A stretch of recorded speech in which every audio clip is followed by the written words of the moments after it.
مسئلہ کشمیر کو تو پچھلے کئی ٹائم سے، چاہے وہ آزاد کشمیر ہو، چاہے وہ پاکستان کی حکومت ہو، دونوں اپنے مسائل میں اتنا الجھی ہوئی ہیں کہ مسئلہ کشمیر کو یہ لوگ بھول چکے ہیں، اور اس پہ کوئی بھی کانفرنس نہیں کی جا رہی، کوئی اس پہ ڈیبیٹ نہیں کی جا رہی، اور کہیں پہ بھی اس کو ہائی لائٹ نہیں کیا جا رہا۔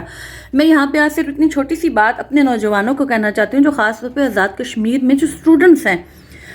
کیا ہم لوگ جو ہیں وہ ہندوستان کے جو اقدامات ہیں مسئلہ کشمیر کے خلاف،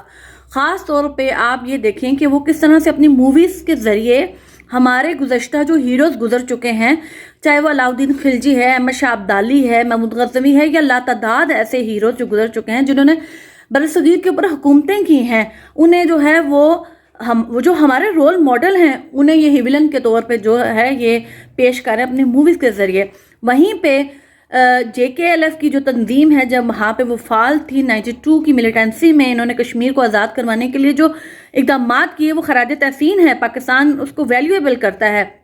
لیکن انہوں نے ان تمام جو لوگوں کو، کئی لوگ تو شہید ہو چکے ہیں اور کئی ایسے ہیں جنہیں انہوں نے جیلوں میں بند کیا ہوا ہے، اور جے کے ایل ایف کی تنظیم کو بھی بین کیا ہوا ہے۔ اسی کے خلاف جو ہے انہوں نے دی کشمیر فائلز کے نام سے ایک فلم بنائی، جس میں انہوں نے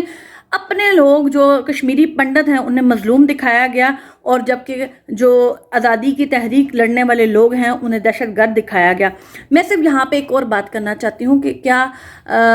جو ظلم ہو رہا ہے کشمیر کے اندر، کیا اس کے خلاف آواز اٹھانے والے لوگ جو ہیں وہ کیا دہشت گرد ہیں؟ اور جو 1989 میں قرن پوش پورہ میں جو خواتین کے ساتھ ریپ کیے گئے تھے، جو ان کے ساتھ ظلم بربریت کی گئی تھی، کیا اس